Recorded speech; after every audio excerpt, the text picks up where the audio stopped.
To God be the glory, great things he has done. So loved him the world that he gave us his son, who yielded his life and atonement for sin, and opened the life gate that all may go in. Thanks for tuning in to No Trash, Just Truth, a podcast of Proverbs 9:10 Ministries.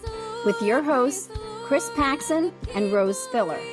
Be sure to check out our other podcast, 5 a.m. Theology, available on all platforms. And give him the glory, great things he has done. Welcome back. We left you last week with what we hope was a good primer on Islam, on Muslim sects, their religious texts, and some terminology, as well as some background into why Islam is much more political than religious and why Islam is incompatible with any form of democracy.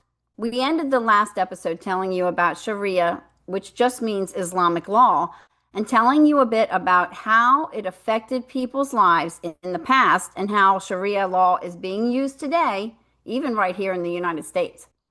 Chris, as shocking as the events of 9/11, the terrorist attack by Al-Qaeda, was here in America back in 2001, it really is one of those defining moments in our country.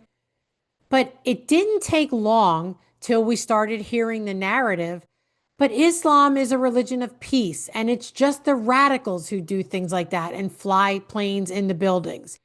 We talked about Zohan Mandami last week. He was on there, they found out it's a fake story now, but saying his aunt couldn't wear her hijab anywhere because she was being terrorized after 9/11. But is it true? Is it true that basically Islam is a religion of peace and it's just a few radicals who do things like fly planes into buildings? I'm sure there's many Muslims who are peaceful and probably believe that Islam is a peaceful religion. But the majority of Muslims, especially in Western cultures, know what they know about their faith only from what they're taught, not from reading and studying the Quran and the Hadith themselves. We talked about that last week, Chris. Yeah, we did. Just think about it. Why would they be any different than any other people group? Like, why would they be different than, many Christians who haven't read and studied the Bible? It's very likely that most Muslims have some verses memorized, but those who've studied the whole Quran and the Hadith are more likely to be found in nations where Islam is the predominant religion, or where Muslims go to a Quranic school, many of which are popping up in Western countries. And it's likely that Muslims, most of them, don't know any more about the Prophet Muhammad than they do about what their religious texts say. So what was Muhammad like? Was he peaceful? Well, we told you last week that biographies about him have been intentionally altered to make him look good. The biographers freely admitted that. And we probably should add that in the Middle East, lying is considered justifiable. Like, it's not a bad thing to lie if you have a reason to lie. So I'm sure that's playing into it. Yeah. But Chris, what is his real story? What's Muhammad's real story? Muhammad was born into a tribe of Arab polytheists in the year 570 AD who lived in a town called Mecca. That's in present-day Saudi Arabia. He was 40 years old when he claimed that he was visited by the angel Gabriel, and he started preaching his heretical new religion 3 years later, and he gained about 100 followers over the first decade. Muhammad and his followers were peaceful during that time, but then they moved to the town of Medina in 622 AD because they were being persecuted for his religious beliefs that he was teaching from the tribes in Mecca. And the main tribe there was called the Quereshi. At that time, the area of Medina that they moved to was the home of 2 large Arab tribes and 3 Jewish tribes. It didn't take long for Medina to become the first region in the world under Islamic rule. Now, Muhammad originally thought that the Jewish tribes would be receptive to his new religion, but they weren't. In fact, the Jews criticized his revelations. And after he tried to win them over, he gave up and decided to expel them from the peninsula. He went to war against the Kanuka Jewish tribe who eventually surrendered and migrated to Syria. The second tribe capitulated and moved their tribe to an oasis north of Medina after Muhammad and his followers cut their palm trees down and raided all their goods. Muhammad beheaded all the men of the third tribe of Jews. There was like 600 to 900 of them. And he sold the women and the children into slavery. So much for That's not peaceful guy. so much for being a peaceful guy. And that's not all that he did after settling in Medina. Muhammad started leading his followers in ambushing trade caravans that were headed for Mecca in an attempt to cripple that city in retaliation for their persecution. In 624, they ambushed a Meccan caravan during a sacred month, killing a man and seizing his goods. And that was something that was a serious violation of Arabian customs. That raid's known as the Nakla raid. Not long after that, another trade caravan found out that the Muslim plan was to do the same to them. So they changed routes and they asked for help from the Qureshi, the tribe in Mecca, the main tribe in Mecca. And they did send an army to help them. But Muhammad and his followers attacked that caravan, and that attack was successful, and it just made Muhammad and the rest of them even bolder. And the battles against the people from Mecca continued. In 630 AD, Muhammad marched with 10,000 soldiers. Remember, he started with 100 followers. He's got 10,000 soldiers, and he marched to Mecca. He destroyed 360 of their idols. He declared Islam as the supreme religion, and he forced the people into conversion or subjugation. The Prophet Muhammad was not merely a spiritual leader. He was a military commander, obviously. He was a lawgiver, and he was head of state. Islam's early history isn't defined by peace at all. It's defined by a series of rapid conquests across the Arabian Peninsula, North Africa, Persia, and even beyond. According to David Cook, who's the associate professor in the Department of Religion at Rice University, he says Muhammad is recorded as having participated in at least 27 military commands and having sanctioned 59 others. Yeah, it's certainly not peaceful. And it should come as no surprise that Muhammad's revelations justified his actions. Verse 929 of the Quran says, "Fight those who do not believe Allah until they pay the jizya and feel themselves subdued." Jizya is a type of taxation that's leveled on non-Muslim subjects when they take over and put in place Islamic law. Islam was not spread like Christianity, which is done through missionaries and hearts transformed by the gospel. Islam was spread through imposition of Islamic law on people that they conquered. Conquered citizens were given three choices: conversion, submission via the jizya tax, or the sword. Muhammad built the first mosque in the town of Medina, where he raised up a religious, political army through the teaching. Same as it happens in mosques today. After his death, there was an establishment of caliphates, and we talked about caliphates last week. They're political entities governed according to Sharia with a caliph at the head. And just to reiterate this point about Sharia, to a Muslim, Sharia supersedes any state, national, or international law. That's why it can't exist within a democracy. It has to be a law unto itself. Now, the last widely recognized caliph was Abdulhamid II, who served the Ottoman Empire, which ended in 1923. The caliphate was abolished by Mustafa Kemal Ataturk in 1924, and the title hasn't seriously been used since, but calls for a Muslim caliphate have been heralded again over the last couple of decades, and Muslims have mobilized in response to that. Many devout Muslims believe that Allah has obligated them to create a new caliphate. They point to a verse in the Quran which states the rule is for none but Allah, and they interpret that verse as a call to establish a society in which Islamic laws are secured through a political system. And then, like we talked about, they view all other political systems as an affront to Allah's sovereignty, claiming it usurps his status as the lawgiver. So their goal is to do away with every other political system. You just can't get around it. No. They make Christian nationalists look like Boy Scouts. They absolutely do. Your Muslim neighbor might be peaceful, and they may be able to quote many peaceful sounding verses from the Quran or Hadith. But it's likely he or she has never read things like Hadith 124, which says, I have been ordered by Allah to fight against people until they testify that none has the right to be worshipped by Allah, and the Muhammad is Allah's apostle, and offer the prayers perfectly and give the obligatory charity, then they will save their lives and property from me. The verse following that one says the greatest thing a Muslim can do after having faith is to engage in jihad, which is clarified as religious fighting.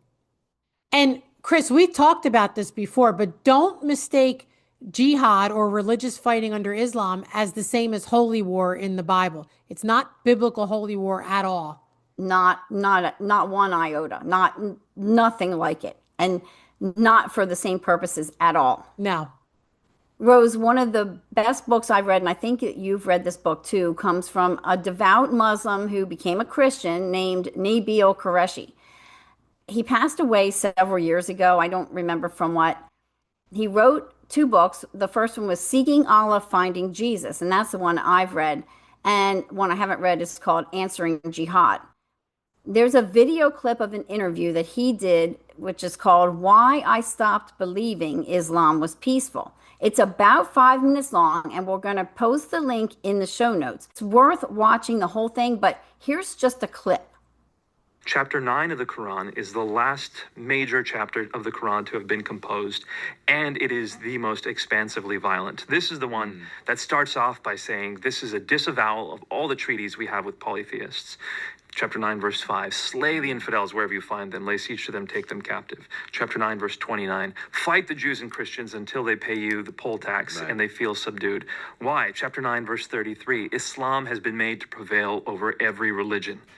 So, I mean, chapter 9 is the most violent. It's the culmination of the Islamic message. It's the marching orders that Muhammad leaves Muslims with, which is why when he dies, Muslims conquer 1/3 of the known world within 150 years.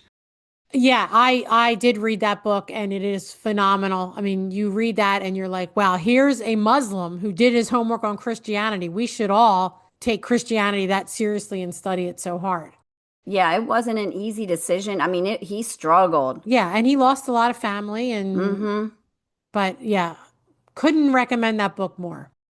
Okay, so let's talk about hijra, which basically means migration from one place to another. According to the Quran, Muslims must live in a country that's under Islamic rule, and anyone who violates that deserves the death penalty. So, if a Muslim is already living in an Islamic state, they're to remain there.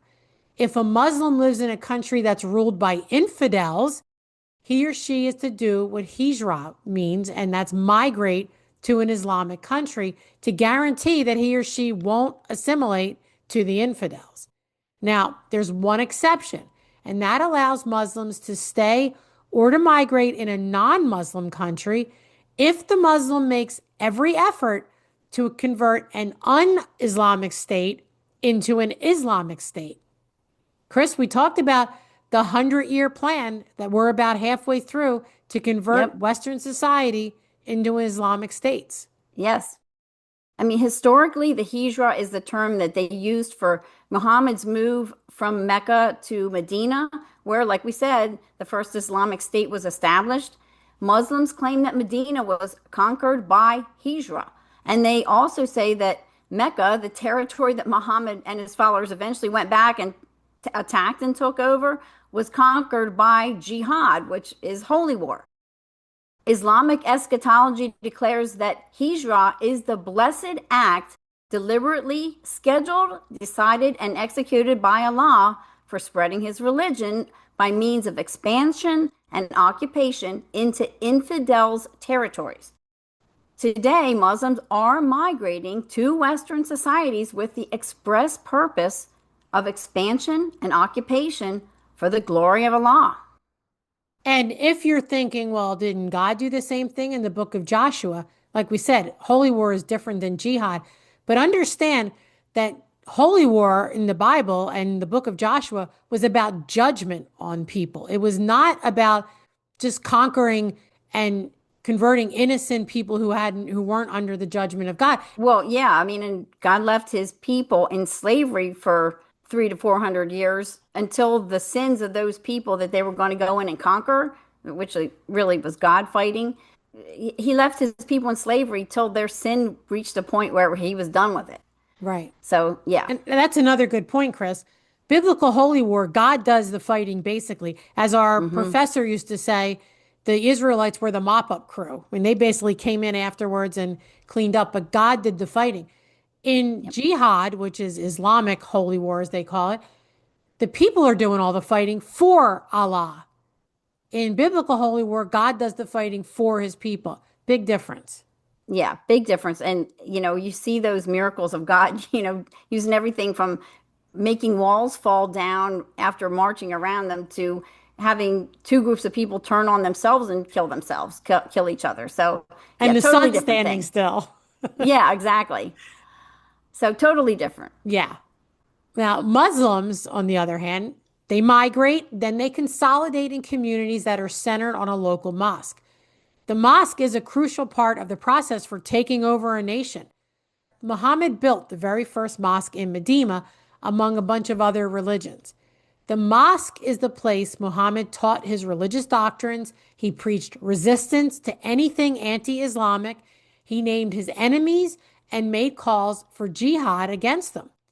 He taught and conducted Sharia, and he planned jihad operations against all non-Islamic people. And mosques are still used today for these purposes. There is a huge movement to have mosques built and huge Sharia institutions all over the country in the United States. Yeah, and if you pull up a map and look at the numbers, you'd be shocked at how many there are. I mean, it's shocking.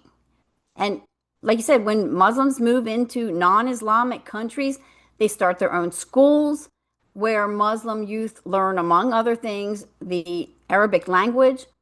Certain behaviors are followed to differentiate Muslims from outsiders, like wearing the hijab or speaking in Arabic in public. Eventually, there's a demand for halal food to be made available in institutions and hospitals. And halal just means that the animals are butchered in a specific way and the food doesn't contain any pork or alcohol or blood or certain other things. And Rose, there's a brand new one, guess where? Near a college right in Lancaster. And, all of these things make the Muslim community separate and tight-knit. They do not try to integrate with the culture that they move into. If you have Muslims around you, just take that fact and put it in your brain and just kind of see if that's not true, because this is what they're doing. They don't integrate with the culture that they move to. They try to force their culture into the host country. And there's one more thing that helps migrants from Muslim countries gain a foothold in the host country: high birth rates. Yeah, without a doubt. In fact, if you're on any social media, especially X, that is the biggest concern, is that while they have high birth rates, Christians and other Westerners, the birth rates are way down. Yep. In last week's episode, we had a clip from Dinesh D'Souza, and he was interviewing an ex-Muslim cleric who talked about why Muslims want the liberals to be in charge of the country and why they join the liberal side of the government when they can get voted in. The cleric talked about legalized abortion and said, though a Muslim would never abort their own children, they will vote for it to be legalized. Of course they will, because the infidels are the ones aborting their kids. Yeah. Yeah. They might think that abortion's horrible, but they're fine with unborn children of infidels dying. Ugh. The birth rate of Muslims is also way higher because polygamy is allowed in Islam. A man is allowed to marry 4 wives at the same time. And there are a couple reasons, but one of the reasons specifically stated, according to the Quran, is to help grow the Muslim community by having larger families. Muhammad said, "Marry women who are loving and prolific, for I shall outnumber the peoples by you." Chris, there's an ex account by a woman who's an ex Muslim, and she exposes things in Islam. And she put up a video, it's been a while, of this 13-year-old girl marrying this like 65, 70-year-old man. And this poor little girl looked terrified and frightened. And it just broke my heart to see it. You could just see in this little girl's eyes, she was absolutely terrified. I've seen that one.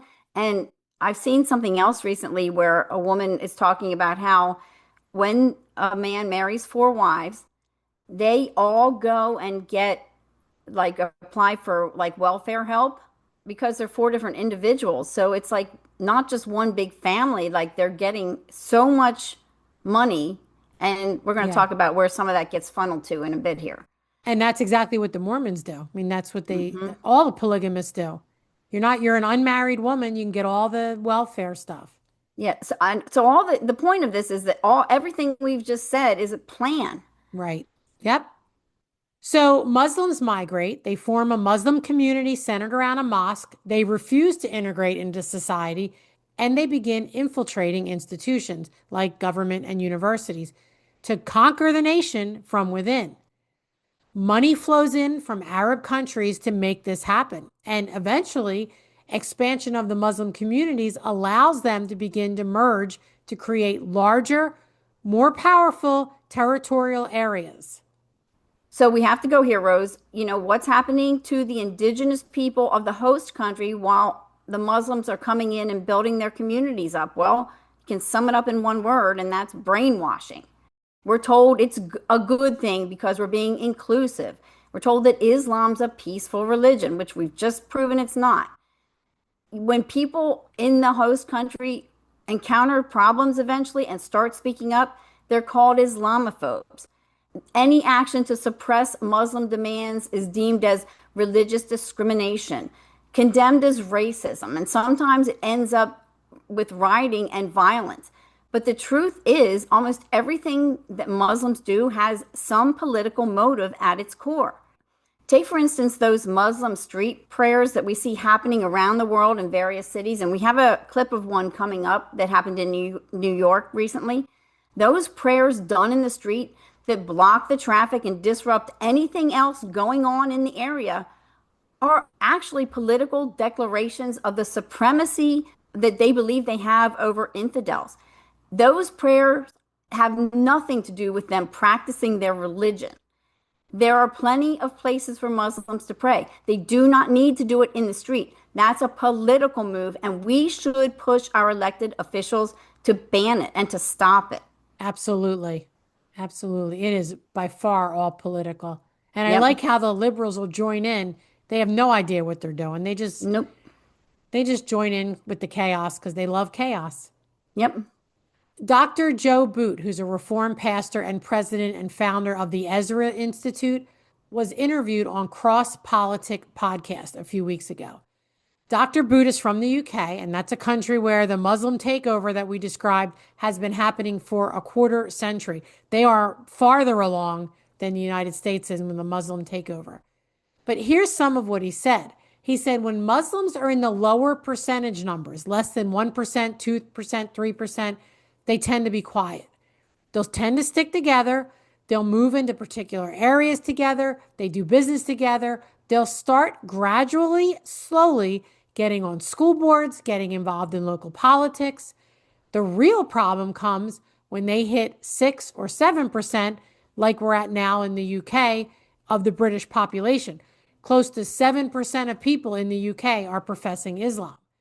We've got cities now in Britain that have Muslim mayors. We have a Muslim First Minister of Scotland, Hamza Yusuf, and we've got some cities that have a 30, 40, even 50% Muslim. And when that starts to happen, you start to get demands for Sharia law, Islamic banking, Islamic finance. And so you have the law word of an idol and of a false god coming into a nation like a Trojan horse that starts quietly. It seems insignificant, and then as it grows, its voice gets louder and louder and louder. And Chris, he said mayors of cities are Muslim. The mayor of London is a Muslim. Yes, he is. Immigration was one of the key reasons for Brexit happening. The people in the UK were fed up with the mass immigration of their country, not just by Muslims, but much of it was, and it pushed them to want out of the EU.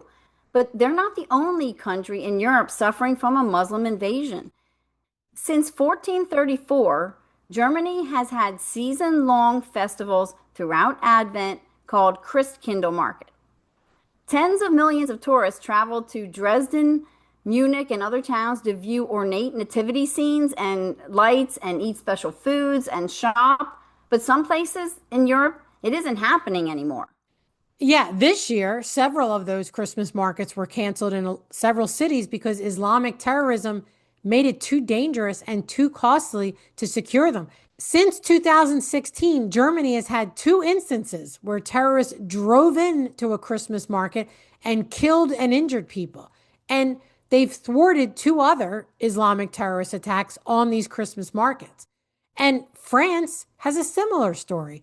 In fact, just this year, a driver shouting Allahu Akbar, which means Allah is the greatest, plowed into 10 pedestrians, critically injuring 4, and then tried to burn his car. The tension is growing in other European nations. And I think I said last week, the United States is usually a few years behind Europe, and we are seeing the tensions get higher in the US. Yeah, and you can contrast that with Poland, who has beautiful Christmas celebrations. No Muslim interruptions, no killing. And how is that? Well, Poland is 90% Catholic. They are not secularized. God gives each nation its rulers. Christian rulers produce flourishing of a nation. Poland's government realizes that its first responsibility is to their own citizens. Their main responsibility is the Polish people, not the whole world.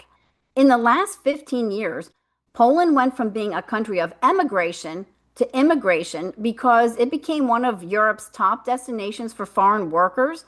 And while it doesn't seem that they had loose immigration laws in the past, just this past summer, 2025, they put even stricter laws into place. At least some of them were stricter. And you're going to like when I read them to you. Here's their strategy: controlled entry, selective migration of only those who can serve their economy, allowing the government to suspend applications from asylum seekers, bringing in only workers whose skills are needed in Poland, stricter rules for student education visas, integration policies forcing migrants to integrate with Polish norms. They should value the language and learn it. They introduced higher thresholds and stricter vetting for Polish citizenship and attracting Polish skilled workers back to their home country to work. Rose, does that not sound like a great plan? Well, it sounds like the plan that President Trump and Marco Rubio want in the United States. Absolutely. And whether we should Congress, be for it. Whether Congress has the nerve to pass something like that is doubtful. But that's what Marco Rubio and President Trump want. That's what we should all want. Right. Several once majority Christian countries are now Muslim. Syria is one. Another is Lebanon. At the time of its independence from France in 1943, Lebanon was a majority Christian state in the Middle East. Lebanon had been established under French rule with a unique political system based on a power-sharing agreement that divided key government positions among the country's religious groups, including the Sunni and Shiite Muslims, while the presidency was reserved for a Christian. Though there were periods of political tension and turmoil at times, the country had times of prosperity and relative calm. But in the 1960s, Beirut became a center for international commerce and finance, and the country became a spot for wealthy tourists. the country enjoyed a time of prosperity and freedom. Yeah, they were doing really, really great. But numerous wars and an influx of refugees from neighboring Muslim countries changed everything. The higher birth rates of the Muslim families led to a gradual increase in their population. The constitutionally guaranteed Christian control of the presidential part of their government came under increasing fire from Muslims. In 1969, Muslims began calling for taking a new census and then drafting a new government structure based on the new census. By 75, Lebanon was even more religiously and ethnically diverse. And guess what? It ended up erupting a year later into a civil war that lasted until 1990. And we all know what happened. Muslim militias, including the PLO, took over several historically Christian cities and territories, and it caused the Lebanese Christians to flee to other countries for their safety.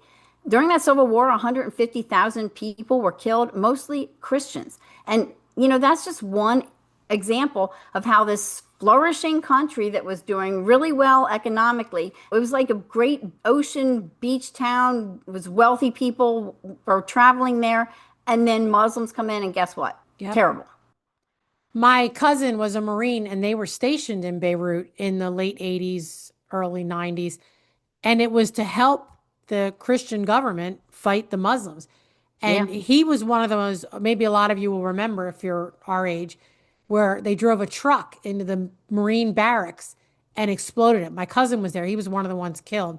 I think it was 87, but I might be wrong about the year, but it was around there. But yeah, they were there trying to help, and they killed they killed like 200 American Marines. Yep, I remember that.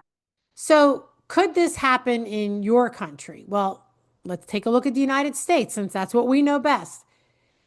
A November 15th, 2021 article from the BBC titled "The U.S. City Run by Muslim Americans" tells the story of Hamtramck, Michigan. And here's what they say. I'm quoting them. "Walking down Main Street feels like a tour around the world. Church bells ring out along with Islamic calls to prayer. Hamtramck has elected an all-Muslim city council and a Muslim mayor, becoming the first in the U.S. to have a Muslim American government. Once faced with discrimination, Muslim residents have become integral in the multicultural city and now make up more than half its population." What's happening in Hamtramck 4 years later? Well, they've just renamed one of the city's main thoroughfares, Holbrook Avenue, named 125 years ago for a 19th century lawyer who owned a farm nearby. What's the new name? Palestine Avenue. Hamtramck used to be 90% Polish. Now Polish people make up less than 10%. In their place came waves of Bangladeshi and Yemeni immigrants whose women walk the streets robed head to toe in black niqabs. Signs on storefronts are written in foreign script, and schools replaced Easter vacation with time off at the end of Ramadan. Hamtramck has the highest percentage of immigrants anywhere in Michigan, the biggest concentration of Bangladeshi immigrants in the state, and the second highest percentage of Arab residents after Dearborn. Well, speaking of Dearborn, what's happening there? Well, on August 16th of this year, Muslims from across the country made their way to Dearborn, Michigan for the Arabian procession as part of the Islamic holiday. That march marks the largest outdoor religious gathering of Shia Muslims in the U.S. The event drew tens of thousands of Muslims to Dearborn, according to some reports, while citing others saying it was upward of 40,000 people attended. Dearborn is home to 109,976 people. It became the first Arab majority city in 2023, with more than half claiming Middle Eastern or North African ancestry. Earlier this year, the Wall Street Journal dubbed Dearborn America's jihad capital. Dearborn's Muslim mayor and the city recently put up street signs renaming a thoroughfare after an Arab American news publisher, Osama Siblani. A local resident who was a Christian peacefully came to a city council meeting protesting the new street signs because he says Siblani is a promoter of Hezbollah and Hamas.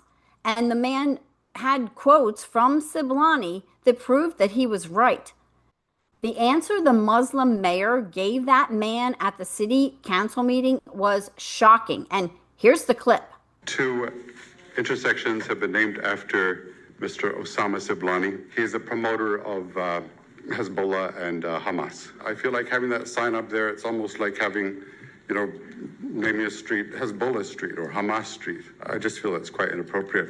And as a Christian, I would like to encourage peace. The best suggestion I have for you is to not drive on Warren Avenue or to close your eyes while you're doing it. His name is up there, and I, spoke at a ceremony celebrating it because he's done a lot for this community. Because you are a bigot, and you are a racist, and you are an Islamophobe. And although you live here, I want you to know as mayor, you are not welcome here. And the day you move out of the city will be the day that I launch a parade celebrating the fact that you moved out of the city. Because you are not somebody who believes in coexistence. Yeah, that was a pretty shocking clip when I saw it, and it exploded on social media. People were just furious. So let's look at another state. Let's move from Michigan to Minnesota and see what's been happening there over the past few weeks. If you watch the news at all, well, real news, not fake news, you'll know what's going on. Federal counterterrorism sources confirmed that millions and millions of dollars in taxpayer money were stolen and sent back to Somalia, where they ultimately landed in the hands of the terror group Al-Shabaab. Now, one confidential source put it this way: the largest funder of Al-Shabaab is the Minnesota taxpayer. And Chris, here's how it happened. Minnesota's designed a Medicaid housing program to help seniors and addicts, the disabled, and mentally ill secure housing. It was designed with low barriers to entry and minimal requirements for reimbursement. Before the program went live in 2020, officials pegged its annual estimated price tag at about $2.6 million. But costs quickly spiraled to $21 million the next year, then $42 million the next year. And during the first 6 months of 2025, they paid out $61 million. As if that's not a humongous red flag, right? Yeah. And, just another reminder, who was in charge those 4 years? Exactly. And then they found fraud. On September 8th of this year, 9 men, all with Arabic names, were indicted for HSS fraud. 6 of them were members of the Minnesota's Somalia community right there. More charges are coming. They were running purely fictitious companies solely created to defraud the system by buying up vacant buildings and then applying for funds. They targeted people who were, recently released from rehab, then signed them up for Medicaid that they never planned on giving them. They falsely billed Medicaid and other programs too, like ones for autism rehab or disability inclusion. And they stole that money from the American taxpayer. According to one source, they found scheme on top of scheme on top of scheme, draining American resources. On the day that the HSS fraud was announced, the U.S. Attorney's Office reported that a man named Abdullah Nur Jasal became the 56th defendant, 56th, to plead guilty in the $250 million Feeding Our Future fraud scheme. Now, Feeding Our Future is a nonprofit that was founded in 2016 that claimed to distribute thousands of meals to children through daycare and after-school programs. In 2019, Feeding Our Future received $3.4 million in federal funding dispersed by the state. And then it grew, using fake meal counts, doctored attendance records, fabricated invoices. The perpetrators, Muslims, mostly Somali refugees, received nearly $200 million in funding. In reality, the money was being used to fund lavish lifestyles, purchase luxury vehicles, buy real estate in the United States and Turkey, Kenya, and other overseas investments that the United States couldn't seize. And just as an aside note, Ilhar Oman, who's a Somalian. She's a Somalian citizen. She still claims she's a Somalian citizen, even though she's a U.S. representative. When she was elected, she had a net worth of $60,000. It just came out that her net worth now in like 6 years is $35 million. Yep. And there's only one way that happens. Exactly. According to reports, an estimated 40% of households in Somalia get remittances from abroad, lots of it from over here. In 2023 alone, the Somali community sent back 1.7 billion, more than the whole Somali government's budget for that year. So that's American taxpayer money going over there. And some of that money went to Al-Qaeda-linked Islamic terror group Al-Shabaab, like we already said. That's a group of Sunni Islamist militants. And according to several law enforcement sources, Minnesota's Somali community has sent untold millions through a whole network that spans from Seattle to Minnesota. And they've even found more fraud since we took note of these cases. Each case they find exposes just another strand of this network. And it's because now there's Republican leadership looking into it. For 4 years, the Democrats turned a blind eye to it. They did. When Minnesota officials first raised concerns about the nonprofit's rapid expansion, the group filed a lawsuit. They alleged racial discrimination. David Gaither, a former Minnesota state senator, said this, and I'm quoting him, "That's the standard operating playbook for that cohort. When in doubt, claim racism, claim bias." That's the end of his quote. The Somali community there has leveraged their growing political influence to cultivate close ties with Minnesota elected officials, including the governor, Tim Walz. Where did all the money go? Well, the Somali fraud rings have sent huge sums of money from Minnesota to Somalia. So we mentioned Texas last week. Let's talk about Texas again. Texas estimates place the Muslim population between 350 and 400,000. That's a 25% increase in the last 10 years. Local officials say that urban areas like Dallas, Fort Worth, and Houston have seen the fastest expansion, with additional population growth attributed to prison conversions and rising migration. Just like the major cities in Europe have seen, along with the increase in Muslim population, more mosques and Islamic religious schools are being built. In a 2-year span, Texas recorded dozens of new mosques and several large Islamic schools in North Texas. Texas is catering to Sharia by providing more and more halal food choices in schools and in hospitals. It's catering to Sharia in its banking practices. And we already said last week that it's one of the states that Sharia tribunals are taking place in lieu of U.S. courts. At the center of Texas's Muslim debate is Epic City. Epic City is a development that was rebranded last month and now is called The Meadow. It's a 402-acre master plan project funded by the East Plano Islamic Center. And while outside investors are promised a return on their money, the project operates as a not-for-profit. Proceeds from the sale and development of houses go to support the Islamic Center itself. Planned features include 1,000 homes, a mosque, a school, parks, retail stores, senior living facilities, and commercial buildings.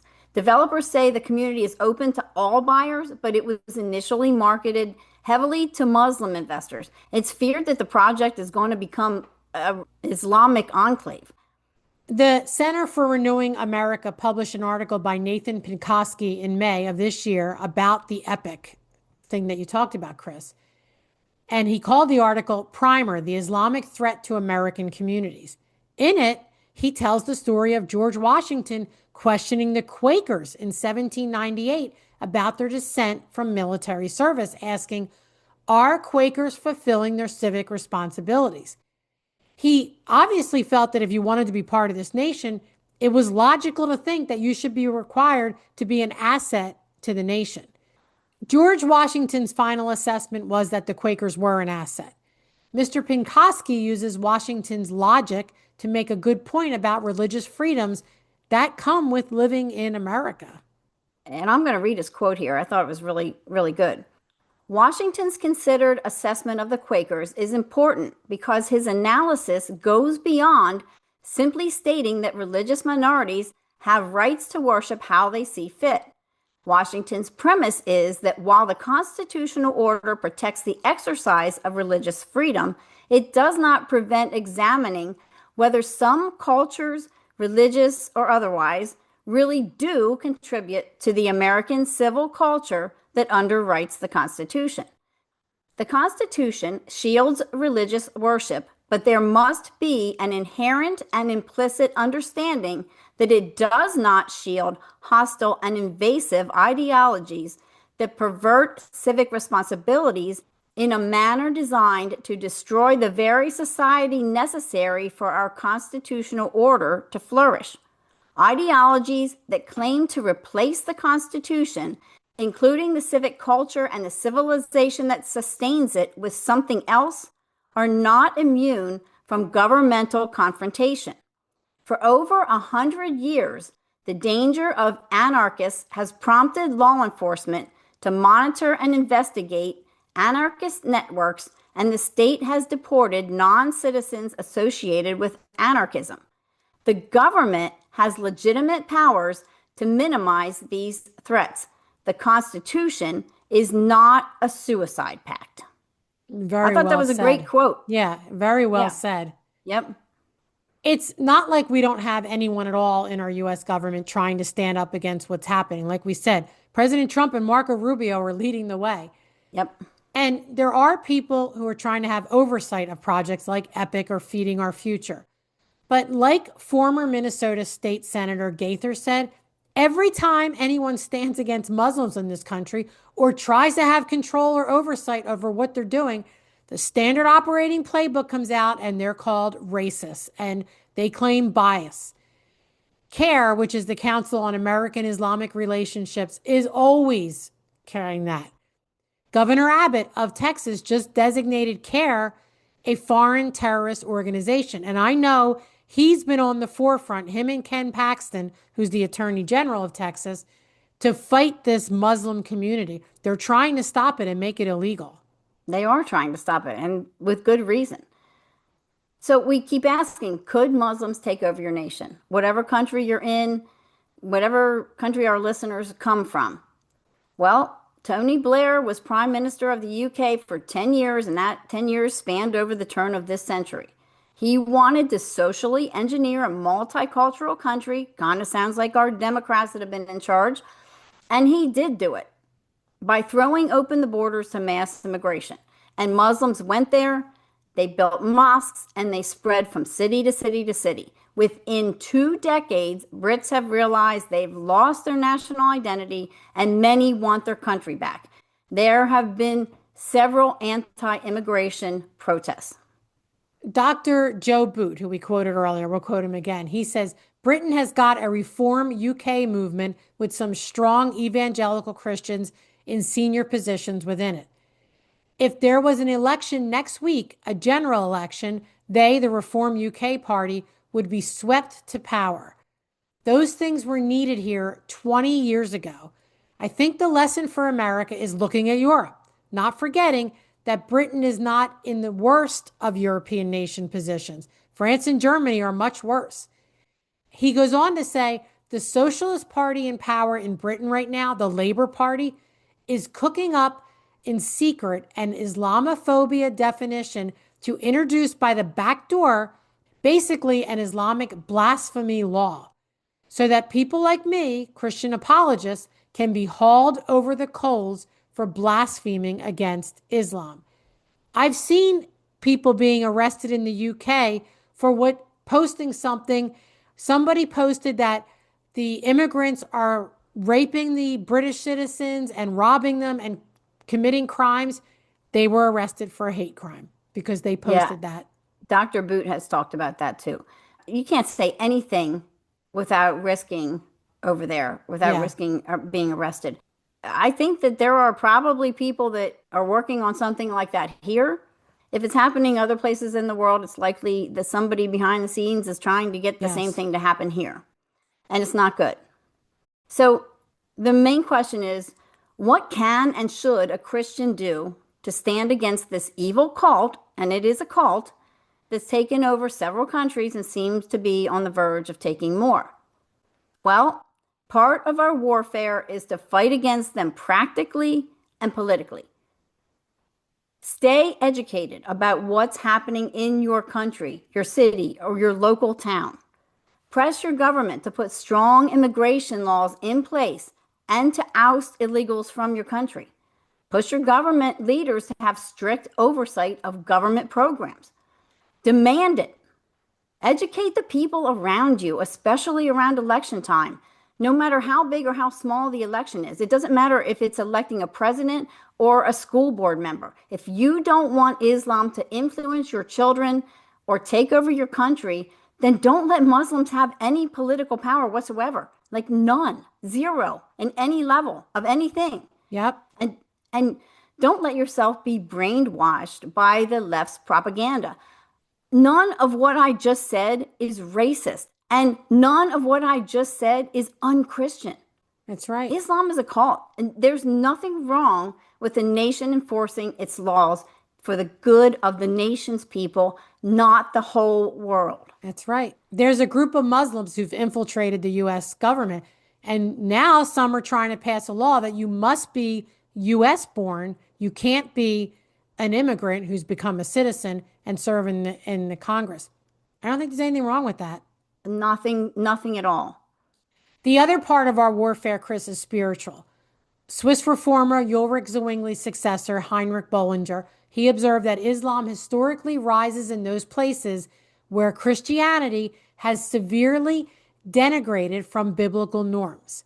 He went on to say that Islam is actually God's judgment on the evil lives of the whole regions of Christianity, just as, he noted, God used foreign people such as the Philistines, the Assyrians, and the Babylonians to chastise his wayward people in the Old Testament. And because of that, Bollinger saw the advance of Islam as requiring two responses. First, the response of the church's repentance for her own sins and failings, and second, and subsequently, the response of missions to the Muslim people. And we would agree with that. 5 centuries after the Reformation, Islam is advancing and flourishing precisely in places where Christianity has been corrupted, perverted, and filled with any and all heresies that people with itching ears want to hear. So we, the church, do need to repent. We need to get back to preaching and teaching the true message of the Bible and rid our churches of all heresies. We need to raise our children in the fear and admonition of the Lord and shield them from indoctrination to liberal ideology. And to reiterate what Bollinger said 500 years ago, we need to share the gospel with Muslims in our communities, and that starts with praying for God to regenerate their hearts within Muslim communities all around the world. For as Paul states in Ephesians 6:12, we do not wrestle against flesh and blood, but against the rulers, against the authorities, against the cosmic powers over this present darkness, against the spiritual forces of evil in the heavenly places. Amen to that. Have a blessed day, everyone. And give him the glory, great things he has done.